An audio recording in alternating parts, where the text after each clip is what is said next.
के बगल में खड़ा होकर के लालू प्रसाद को हिल डोल नहीं होने देते थे। एक एक मिनट उनके मिस्टेक्स को ठीक करने में लगे रहते थे नीतीश कुमार। उसी तरह से सम्राट चौधरी कर रहे हैं। और सम्राट चौधरी के बयान के बाद आपने देखा भी होगा कि सम्राट चौधरी सबसे अलग दो उप मुख्यमंत्री हैं। हाँ। लेकिन एक विजय सिन्हा को भी आप देख लीजिए और सम्राट चौधरी को देखिए। पूरी कहानी का लबो लुआब यही है कि कुशवाहा समाज पूरी तरह से जो नीतीश कुमार के साथ था पिछले चुनाव में अपना औकात बताया है। इसी की चर्चा हम वहां कर भी रहे थे। हालांकि संदर्भ ये नहीं है आज का, लेकिन चूंकि बात निकल गई है तो ये बात बताना भी जरूरी है कि कुशवाहा समाज को ये भरोसा दिलाना होगा कि उपेंद्र कुशवाहा ही नहीं, सम्राट चौधरी भी हमारे नेता हैं। बिल्कुल। और सम्राट चौधरी उस जगह खड़े हैं जहां से उनके लिए मुख्यमंत्री की कुर्सी बहुत दूर नहीं है। जी बिल्कुल, मुख्यमंत्री की कुर्सी के बगल वाली कुर्सी उनकी है। बिल्कुल। तो हो सकता है कि नीतीश कुमार थोड़ी देर के लिए उठे तो बैठ भी जाए। भारतीय जनता पार्टी को इस स्वर्णिम स्थिति में लाने के लिए कहीं ना कहीं सम्राट चौधरी एक बड़े जिम्मेवार व्यक्ति हैं, इसमें कोई दो राय नहीं है। अब ऐसी स्थिति में आप समझ सकते हैं दिलीप जायसवाल जो कि काफी अनुभवी हैं, लंबे समय से उन्होंने पार्टी को चलाया है, लंबे समय से पार्टी को देखा है, एक पार्टी के समर्पित कार्यकर्ता के रूप में उन्होंने काम किया है। इसके बाद जो माहौल बने हैं उसमें आप एनडीए गठबंधन के सभी घटक दलों को देखा होगा, किसी ने भी कोई अपोज नहीं किया है। जी। इलाज का पूरा इंतजाम नहीं था, सड़कें तो कम थी और जो थी उनका बुरा हाल था, बिजली बहुत कम जगह थी। और हम लोगों ने तो इसके लिए बिहार के विकास के लिए जो भी है जी और मेरे बीच में आप सब लोगों ने देखा कि जिस तरह का इंटरेक्शन हुआ वो भी लोगों ने देखा। सब देखिए सबसे बड़ी बात ये बार-बार प्रणाम क्यों करते हैं नीतीश जी आपको? नहीं, हम देखिए नीतीश जी और मेरे बीच में प्रणाम तक ही नाता है। मैं प्रणाम करता हूं, वो भी मुझे हाथ उठाते हैं। और देखिए ये उनका एक शैली है लोगों से मिलने का। आप देखिएगा उनका और सम्राट चौधरी का दोनों का अटक जाती है। और इसका भी सोल्यूशन हमारे संपादक नमन मिश्रा जी ने निकाल दिया है। उन्होंने त्रिवेणी संगम का नाम लेकर के और जो 2 दिन पहले पंचनामा उन्होंने किया, उस पंचनामा में जो सारगर्भित बातें उन्होंने की, हम देखिए हम क्षमा चाहेंगे पंचनामा के दर्शकों से भी, वो हमारा टंग मिस्टेक था। 2001 में नरेंद्र मोदी ने मुख्यमंत्री के पद पर अपने आप को सुशोभित किया था और ज्वाइन किए थे। अचानक से वहां गुजरात में जो कुछ भी हुआ था कक्ष में, आपको पता ही है कि इतना बड़ा सुनामी आया था जिसके बगल में खड़ा होकर के लालू प्रसाद को हिल डोल नहीं होने देते थे। एक एक मिनट उनके मिस्टेक्स को ठीक करने में लगे रहते थे नीतीश कुमार। उसी तरह से सम्राट चौधरी कर रहे हैं। और सम्राट चौधरी के बयान के बाद आपने देखा भी होगा कि सम्राट चौधरी सबसे अलग दो उप मुख्यमंत्री हैं। हाँ। लेकिन एक विजय सिन्हा को भी आप देख लीजिए और सम्राट चौधरी को देखिए। पूरी कहानी का लबो लुआब यही है कि कुशवाहा समाज पूरी तरह से जो नीतीश कुमार के साथ था पिछले चुनाव में अपना औकात बताया है। इसी की चर्चा हम वहां कर भी रहे थे। हालांकि संदर्भ ये नहीं है आज का, लेकिन चूंकि बात निकल गई है तो ये बात बताना भी जरूरी है कि कुशवाहा समाज को ये भरोसा दिलाना होगा कि उपेंद्र कुशवाहा ही नहीं, सम्राट चौधरी भी हमारे नेता हैं। बिल्कुल। और सम्राट चौधरी उस जगह खड़े हैं जहां से उनके लिए मुख्यमंत्री की कुर्सी बहुत दूर नहीं है। जी बिल्कुल, मुख्यमंत्री की कुर्सी के बगल वाली कुर्सी उनकी है। बिल्कुल। तो हो सकता है कि नीतीश कुमार थोड़ी देर के लिए उठे तो बैठ भी जाए। भारतीय जनता पार्टी को इस स्वर्णिम स्थिति में लाने के लिए कहीं ना कहीं सम्राट चौधरी एक बड़े जिम्मेवार व्यक्ति हैं, इसमें कोई दो राय नहीं है। अब ऐसी स्थिति में आप समझ सकते हैं दिलीप जायसवाल जो कि काफी अनुभवी हैं, लंबे समय से उन्होंने पार्टी को चलाया है, लंबे समय से पार्टी को देखा है, एक पार्टी के समर्पित कार्यकर्ता के रूप में उन्होंने काम किया है। इसके बाद जो माहौल बने हैं उसमें आप एनडीए गठबंधन के सभी घटक दलों को देखा होगा, किसी ने भी कोई अपोज नहीं किया है। जी। जो सोचता है वो करता है, आपके अपने सपनों का आशियाना। नमस्कार, भारत लाइव देख रहे हैं आप। सुबह सुबह तमाम दर्शकों का बहुत बहुत स्वागत है। देखिए बिहार में इस वक्त पूरा सियासी संग्राम चल रहा है। पूरे जो नेताओं की जमात है वो पटना में मौजूद है और पटना का सियासी तापमान काफी बढ़ा हुआ है। देखिए बजट पेश हुआ है, बजट जो सेशन चल रहा है अभी उसका चौथा दिन है आज। और आज भी पूरा जो कल तो आपने देखा ही, लगातार हमारे जो चैनल पर हम लगातार दिखा रहे थे किस प्रकार अंदर का माहौल, विधानसभा और विधान परिषद का माहौल कितना गर्म हो गया था। तेजस्वी यादव और सम्राट चौधरी में नोकझोंक भी होती है, विजय सिन्हा से नोकझोंक होती है, नीतीश कुमार गुस्से में आ जाते हैं, ये सब तमाम चीजें हुई। बाबा सदन में मौजूद थे, बाबा से इन सब चीजों पर जानकारी लेंगे। लेकिन देखिए एक और कार्यक्रम हुआ है कल मैं भी फील्ड में था, और देखिए भारतीय जनता पार्टी की तैयारी हमने आपको कैमरे पर दिखाई है, उसके बारे में भी आज हम आपको बताने वाले हैं। तो सबसे पहले बाबा के पास चलते हैं। बाबा बहुत स्वागत है आपका, आप लगातार विधानसभा देख रहे हैं, क्या कुछ बाबा आज जो है हाईलाइट्स रहने वाले हैं? देखिए सागर, आपने जब छेड़ दिया है बात, तो मैं आपको एक बहुत इंपॉर्टेंट चीज सुना रहा हूँ। जो मिला पहले क्या स्थिति थी, शाम के बाद घर से बाहर नहीं निकलते थे और समाज में कितना विवाद होता था, कितना हिंदू मुस्लिम झगड़ा होता था। पढ़ाई का क्या हाल था, बहुत कम बच्चे पढ़ते थे, बहुत कम पढ़ाई होती थी।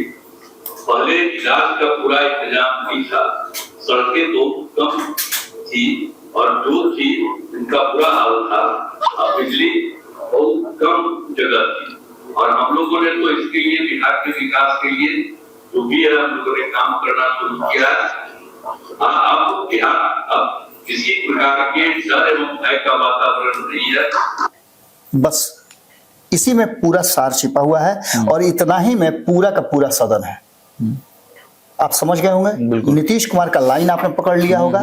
इस लाइन को पकड़िए, और आपने जो बात कही है कि कल मैं पूरे दिन था, कहाँ थे आप? भाजपा के कार्यक्रम में। क्या हो रहा था? पूरा बिहार जुटा हुआ था, और बिहार को देखने के लिए कि बिहार कैसा है, मनोहर लाल खट्टर आए थे। जी जी जी जी। मनोहर लाल खट्टर आज के समय में नरेंद्र मोदी के सबसे करीबियों में से एक है। जी जी जी। दोनों इंटरनल बातें करते हैं, दोनों योजना के हिस्सा हैं, और आगे की रणनीति बनाने के लिए वो उनके कोर टीम के मेंबर भी हैं। जी जी जी। बिहार में उनको भेजा गया था कि वो बिहार के अध्यक्ष का परमानेंट जो है अनाउंसमेंट कर दें। सारी प्रक्रिया हो गई। उस प्रक्रिया के बाद आप पूरे कल दिन देखे, मैंने देखा कि आपके इस मौसम में भी आपके शर्ट पे व्हाइट दाग नजर आ रहा था, इसका मतलब पसीना पूरा चल रहा था। आपने पूरा मेहनत किया। कम से कम कल, जैसा कि मैं जानता हूं, मैंने देखा है बहुत सारी चीजों को, उस हिसाब से 15 से 20 लोगों का आपने बाइट लिया है। बिल्कुल, बड़े नेताओं से लेकर के छोटे नेताओं तक, और कई तो शुभचिंतक भी आपके मिल गए थे। हाँ बिल्कुल, अरे लोग पकड़ ले रहे थे। अब हम देखे बाबा कल, मतलब ऐसे तो निमन होता ही है। कल दरभंगा नगर के एक युवा मोर्चा के, भारतीय जनता पार्टी युवा मोर्चा के, नाम मैं भूल रहा हूं उनका, जी। हम खबर कर रहे हैं, बहुत सारे पत्रकार वहां हैं, उन्होंने मेरा ऐसे हाथ पकड़ा और साइड में लिया। हम कहे अरे क्या बात है, हम हक्के बक्के रह गए। उन्होंने कहा कि मैं आपका बहुत बड़ा आपके चैनल का फैन हूं, भारत लाइव मैं नियमित रूप से देखता हूं, और उनका इंटरव्यू भी फिर मैंने बाद में किया, खबरों पे लगा होगा। तो ऐसे लोग कल मिल गए थे बाबा हम लोग। ये तो वो बातें हुई जिन बातों को कहना कोई जरूरी भी नहीं था, लेकिन चूंकि एक माहौल था, इसलिए हमने माहौल को दूसरी तरफ से किया। एक तरफ नीतीश कुमार, जिन्होंने, ऐसा लगता है उनके कल के जो भाषण मैंने देखे विधानसभा में या विधान परिषद में तो नीतीश कुमार जी और मेरे बीच में आप सब लोगों ने देखा कि जिस तरह का इंटरेक्शन हुआ, वो भी लोगों ने देखा। सब देखिए, सबसे बड़ी बात ये बार-बार प्रणाम क्यों करते हैं नीतीश जी आपको? नहीं, हम देखिए नीतीश जी और मेरे बीच में प्रणाम तक ही आता है। मैं प्रणाम करता हूं, वो भी मुझे हाथ उठाते हैं। और देखिए, ये उनका एक शैली है लोगों से मिलने का। आप देखिएगा उनका और सम्राट चौधरी का, दोनों का आप सेम शैली देखिएगा। सम्राट चौधरी भी किसी से मिलते हैं तो सीधे हाथ उठा करके प्रणाम करते हैं। देखिए, जन नेता का सबसे पहला जो लेसन है वो यहीं से शुरू होता है। और इन सारी बातों को लेकर के जो वर्तमान परिस्थिति बनी है, वो साफ साफ इशारा कर रही है कि कहीं ना कहीं जो माहौल बना है और जिस तरह की बातें सामने आई हैं, वो साफ साफ इशारा कर रही हैं कि कुछ बदला है। क्या कुछ बदला है? बीच में आपने सुना होगा कि नीतीश कुमार इधर चले जाएंगे, उधर चले जाएंगे, नीतीश कुमार क्या करेंगे। मैंने जो आपको सुनाया क्लिप ना, इस क्लिप के अलावे जब नीतीश कुमार जी अंत में अपने भाषण को समाप्त किए और बताया उन्होंने कि हमारे बजट में क्या क्या प्रावधान है, उन्होंने बताया कि प्रगति यात्रा के दौरान मैं गया था तो मैंने क्या देखा, क्या समीक्षा की, और आप तो जानते ही हैं कि नीतीश कुमार किस तरह का विकास करते हैं, ये भी बात उन्होंने कहा। उन्होंने उस बात के बीच में एक बहुत महत्वपूर्ण बात कही कि बिहार को बदलना हमने शुरू किया था और हमने बिहार को बदला है। बिहार में बहुत सारी चीजें देखने को मिली हैं, बदलने को मिली हैं, लेकिन जो शुरुआती दौर की बातें थी उससे साफ हो जाता है कि नीतीश कुमार ने मन बना लिया है कि अब वो कहीं नहीं जाएंगे। उन्होंने कल भी इस बात को रिपीट किया कि अब हम कहीं नहीं जाएंगे। 2 बार इधर उधर गए, चांस दिया उन लोगों को कि सुधर जा, लेकिन नहीं हुआ। जी बिल्कुल। अब यहां से हम दूसरे पेज में आते हैं। जिस बात की चर्चा हम करने के लिए यहाँ बैठे हैं कि ऐसा क्या भारतीय जनता पार्टी ने प्लान बदला है जिसके बदलते ही बिहार में माहौल बदल गया है और नीतीश कुमार राजी हैं, फिर भी पेच फंस सकता है। जी बिल्कुल। क्या है ये? एक ही बात हम लगातार चर्चा कर रहे हैं और वो है निशांत। यहीं आकर के सारा सुई जो है ना कांटे की अटक जाती है और इसका भी सोल्यूशन हमारे संपादक नमन मिश्रा जी ने निकाल दिया है। उन्होंने त्रिवेणी संगम का नाम लेकर के और जो 2 दिन पहले पंचनामा उन्होंने किया, उस पंचनामा में जो सारगर्भित बातें उन्होंने की, दो हम देखिए, हम क्षमा चाहेंगे पंचनामा के दर्शकों से भी, वो हमारा टंग मिस्टेक था। 2001 में नरेंद्र मोदी ने मुख्यमंत्री के पद पर अपने आप को सुशोभित किया था और ज्वाइन किए थे। अचानक से वहां गुजरात में जो कुछ भी हुआ था कक्ष में, आपको पता ही है कि इतना बड़ा सुनामी आया था, जिसको लेकर के उन सब बातों को लेकर के एक ऐसे व्यक्ति की जरूरत थी। भारतीय जनता पार्टी ने महसूस किया कि एनर्जेटिक भी हो और काम करे, तो नरेंद्र मोदी सबसे ऊपरी व्यक्ति लगे और उनको मौका दिया गया। वहां से वो बने। नीतीश कुमार तब केंद्रीय मंत्री हुआ करते थे, लेकिन एक बार 2000 में यही कंफ्यूजन हम लोगों में से हुआ कि वही 2000 में एक बार नीतीश कुमार मुख्यमंत्री की कुर्सी पर आ गए थे। हालांकि उनका कार्यकाल नहीं पूरा हुआ और उन्होंने पहले ही इस्तीफा भी दे दिया, लेकिन उस नाते हम सीनियर की बात कर रहे थे कि कहीं ना कहीं मुख्यमंत्री बनने की होड़ में नीतीश कुमार सीनियर है। खैर उम्र में भी नरेंद्र मोदी ज्यादा हैं और इन सारी बातों को लेकर के नरेंद्र मोदी और नीतीश कुमार के बीच में जो कुछ भी है वो सारी बातें तो आप समझ ही रहे हैं। उसमें हमने ये चर्चा किया था कि जो बिहार के लिए स्ट्रक्चर बना था उस स्ट्रक्चर में भारतीय जनता पार्टी भी थी, लालू प्रसाद भी थे और नीतीश कुमार भी थे। तीनों के बीच में बैठ करके उस समय सब एक साथ थे और ये तय हुआ था कि हम आगे की रणनीति कैसे लेके चलेंगे। बिल्कुल। त्रिवेणी संगम की बात हुई थी और इसके आधार पर सबसे पहले नीतीश कुमार जी ने सुझाया था कि जो सबसे बड़ा वर्ग है सबसे पहले उसको हम दे देते हैं मौका, और लालू प्रसाद को मुख्यमंत्री बनने का मौका दिया गया। अब इसके आगे पिछले 35 वर्षों में लालू प्रसाद 15 साल, उनके 15 साल के बाद नीतीश कुमार 20 साल। देखिए, जब आपको याद कीजिएगा रिजर्वेशन आपके पास नहीं है, तो कोई अगर आ गया आपके बगल में और कहा कि भाई इधर से खसकिए ना, तो अकड़ के आप बैठे हुए हैं ना, तो थोड़ा सा सड़क जाइएगा कि भाई रिजर्वेशन तो मेरे पास नहीं है। लेकिन अगर रिजर्वेशन आपके पास है तो कहिएगा कि जाइए ना उधर, महाराज हम ऐसे ही पैसा दिए हैं आपको, हम सोने के लिए पैसा दिए हैं, अपने आराम के लिए पैसा दिए हैं, जाइए उधर। और क्या नीतीश कुमार को के साथ भी वही हुआ। इन्होंने जो बातें की थी इसमें लौकुश समाज दोनों ने मिल करके नीतीश कुमार को अपना नेता माना और 15% वोट इनके हाथ में ले आकर के दे दिया कि लीजिए अब ये 15% वोट और आगे की रणनीति आप कीजिए। लेकिन इन सारी बातों के साथ नीतीश कुमार ने जो पिछले चुनाव में कहा कि ये मेरा अंतिम चुनाव हो सकता है, एक बार और 5 साल के लिए नीतीश कुमार चुन लिए गए थे और नीतीश कुमार अब फिर कह रहे हैं कि 2025 से 30 फिर से नीतीश। इस आधार पर चुनाव तो लड़ा जाएगा, लेकिन यहीं से वो सारा गेम बदलता हुआ नजर आ रहा है और यहीं से माहौल बदलने की बात मैं बता रहा हूं। मनोहर लाल खट्टर आए, दिलीप जायसवाल का सिलेक्शन था बिहार के अध्यक्ष के रूप में, लेकिन भारतीय जनता पार्टी का प्रदर्शन आपने देखा ना, बहुत तगड़ा। इनमें सबसे महत्वपूर्ण बात जो आपने सुना होगा, सभी के बयान सुने होंगे, कई लोगों का इंटरव्यू आपने लिया है, लेकिन मुझे लगता है कि आपने सम्राट चौधरी का छोटा सा जो भाषण था उस भाषण को बहुत गौर से नहीं सुना होगा। जी नहीं, क्योंकि आपके पास टाइम भी नहीं था। दिन भर हम लोग आप पूरा अंदर तो किसी को जाने ही नहीं दिया जा रहा था, तो जो लोग आपसे मिलते गए और बात होती गई। सम्राट चौधरी ने कहा कि हम ये चुनाव नीतीश कुमार जी के नेतृत्व में लड़ेंगे और मुख्यमंत्री भी वही होंगे।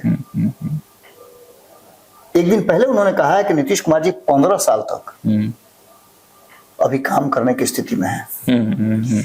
तीसरी सबसे महत्वपूर्ण बात कि चाहे वो नरेंद्र मोदी का मंच हो भागलपुर वाला, या फिर बिहार के पटना पीएमसीएच का मंच हो जहां राष्ट्रपति के साथ उन्होंने भाषण दिया, या फिर सदन में, दोनों सदनों में बात करना हो, हर जगह पूरे यात्रा के दौरान जब नीतीश कुमार ने अपने दूसरी यात्रा में 7 जगहों की बात की तो तुरंत सम्राट चौधरी ने उसे करेक्ट किया और कहा कि नहीं 17 सर।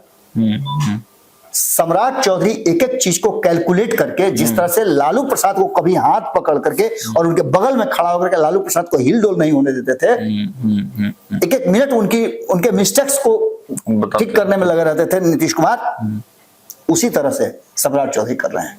और सम्राट चौधरी के बयान के बाद आपने देखा भी होगा कि सम्राट चौधरी सबसे अलग, दो उप मुख्यमंत्री हैं, हाँ। लेकिन एक विजय सिन्हा को भी आप देख लीजिए और सम्राट चौधरी को देखिए। पूरी कहानी का लबो लुआब यही है कि कुशवाहा समाज पूरी तरह से जो नीतीश कुमार के साथ था, पिछले चुनाव में अपना औकात बताया है।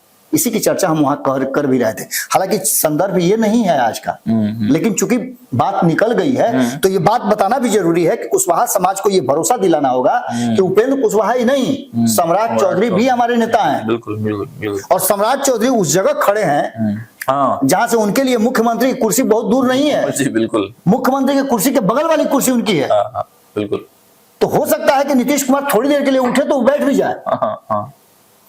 भारतीय जनता पार्टी को इस स्वर्णिम स्थिति में लाने के लिए कहीं ना कहीं सम्राट चौधरी एक बड़े जिम्मेवार व्यक्ति हैं, इसमें कोई दो राय नहीं है। अब ऐसी स्थिति में आप समझ सकते हैं दिलीप जायसवाल जो कि काफी अनुभवी हैं, लंबे समय से उन्होंने पार्टी को चलाया है, लंबे समय से पार्टी को देखा है, एक पार्टी के समर्पित कार्यकर्ता के रूप में उन्होंने काम किया है।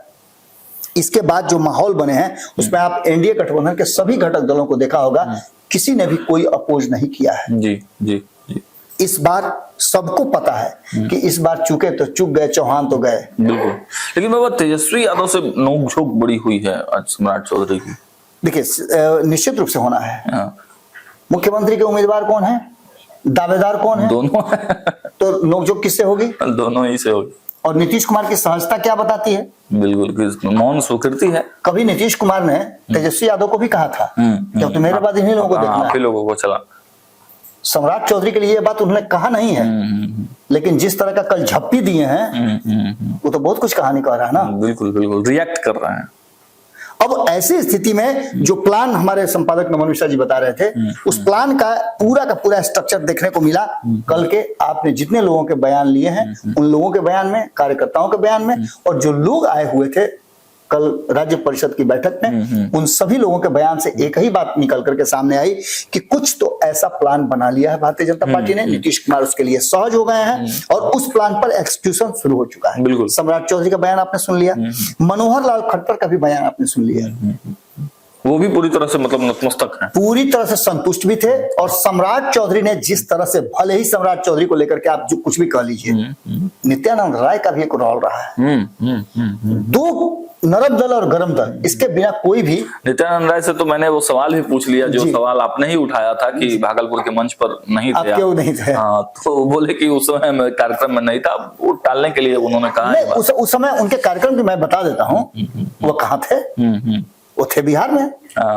और उस कार्यक्रम में चूंकि उनके न विभाग की बात थी, और आप पता है कि वो किस गुट के हैं, मैं नरम गरम दल की बात कर ही रहा हूँ। आपको पता है कि वो किसके साथ मंत्रिमंडल में शामिल हैं, किस खेमे के हैं। अगर नहीं भी हैं खेमे में तो उनको जबरदस्ती खेमे में डाल दिया जाएगा।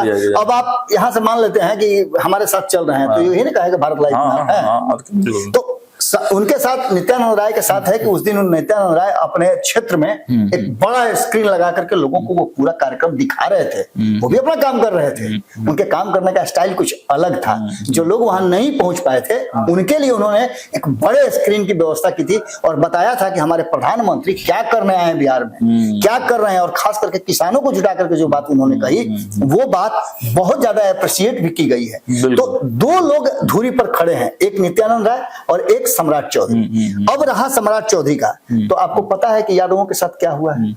बिल्कुल। अब यहां से निकल करके निश्चित रूप से आप समझ सकते हैं कि जुमा एक यादव बचे हुए हैं। अब आप नंदकिशोर यादव को तो नहीं कह सकते हैं, क्योंकि नंदकिशोर यादव कस्टोडियन है, गार्जियन है विधानसभा के। तो उनको आप ये नहीं कह सकते हैं कि हमने गार्जियन बनाया। लेकिन मंत्रिमंडल में यादव नहीं है। केंद्रीय मंत्रिमंडल में एकमात्र आपको नजर आ रहे होंगे बिहार से। तो ऐसी बदली हुई परिस्थिति में एक बात तो तेजस्वी और नीतीश कुमार के बीच में भी बड़ा नोकझोंक हुआ है। उसको थोड़ा सा दर्शकों को बताएंगे, क्योंकि आप मौजूद भी थे। और देखिए, तेजस्वी यादव और नीतीश कुमार के बीच में नोकझोंक का जो सवाल और जवाब था, उसमें तेजस्वी यादव अपनी योजनाओं पर बात कर रहे थे। तेजस्वी यादव और कुछ नहीं कर रहे थे। तेजस्वी यादव को ओपन फील्ड मिला था। आप एक बात समझिए, एगो बॉलर है, विकेट कीपर हो, समझिए मैं बहुत गंभीर बात कह रहा हूं। एक बॉलर हो, विकेट कीपर हो, आपको चौका छक्का मारने में, उड़ा उड़ा के बॉल मारने में कोई दिक्कत होगी क्या? नहीं, बिल्कुल। क्योंकि विकेट कीपर विकेट के पीछे है और बॉलर बॉलिंग करने के बाद उसके पास उतना होश नहीं है कि बाउंड्री पर जाकर बॉल पकड़ेगा। अगर बाउंड्री नहीं भी गया तो कैच आउट करने के लिए कोई प्लेयर नहीं था।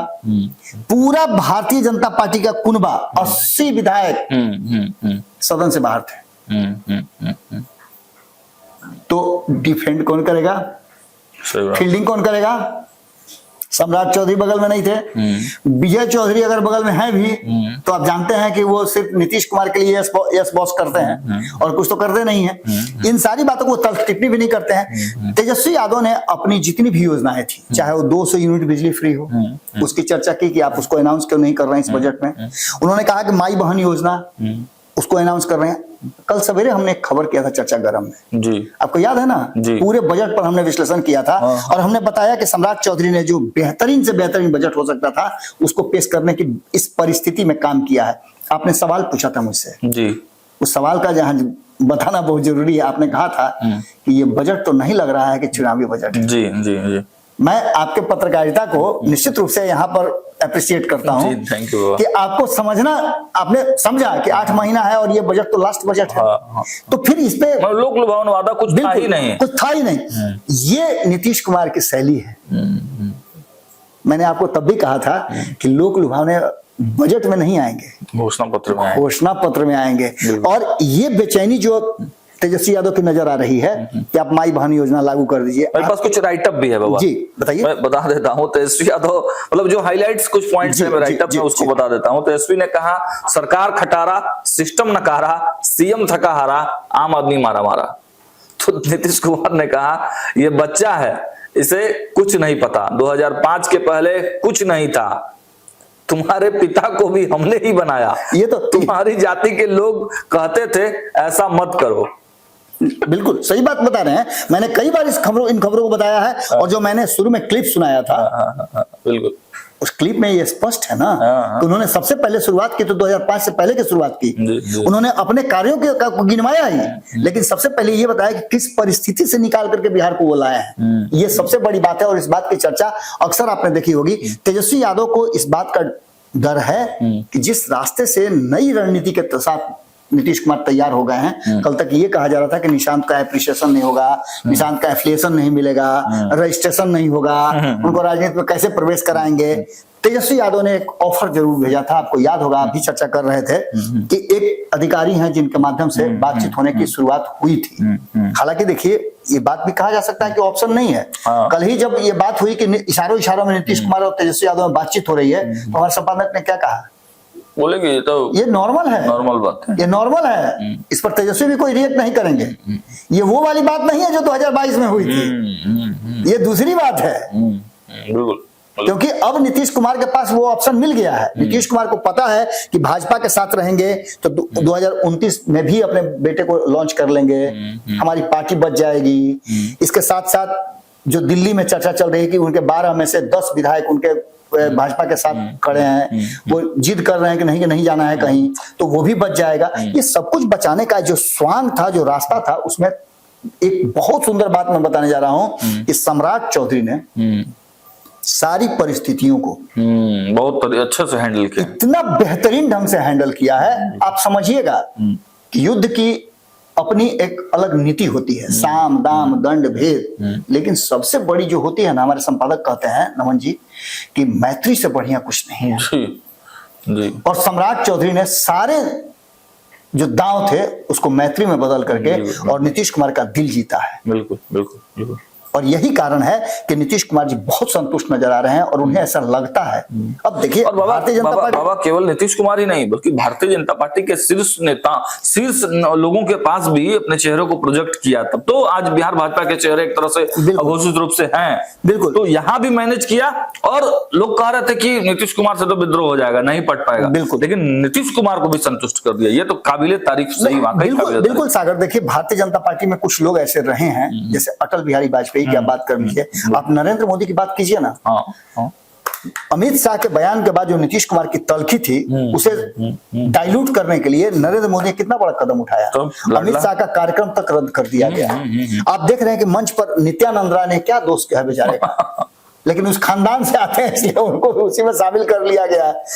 वो उसी विभाग से आते हैं, गृह विभाग से। तो ऐसी स्थिति में आप एक बात समझ लीजिएगा, भले ही सम्राट चौधरी ने जो कुछ भी किया हो, जितना सेक्रीफाइस भी करना पड़ा हो किया हो, उसके बदले में उनको इनाम भी मिला हो, लेकिन भारतीय जनता पार्टी है। ये जरूरी नहीं है कि भारतीय जनता पार्टी सम्राट चौधरी को ही मुख्यमंत्री का चेहरा बनाए। ये बिल्कुल जरूर। भारतीय जनता पार्टी कभी भी कोई नया ट्विस्ट ला देती है। रेखा गुप्ता को कोई जान रहा था? हमारे सिवाय हमारे चैनल ने तो कहा था। हम लोग तो सबसे पहले बता दें। आप लोग लौट के आ रहे थे, हमको लगता है कि सुपौल से आ रहे थे आप लोग लौट करके, और दरभंगा वहां से, तो उस दौरे के दौरान आप लोगों ने किया था। तो इस सब सारी चीजें सब नजर आई, और कल जो बयान नजर आए, उन बयानों में भी साफ साफ नजर आया कि सब कुछ मैनेज है, सब कुछ ठीक है, नीतीश कुमार तैयार हैं, और नीतीश कुमार को जो उनको चाहिए था वो उनको दे दिया गया।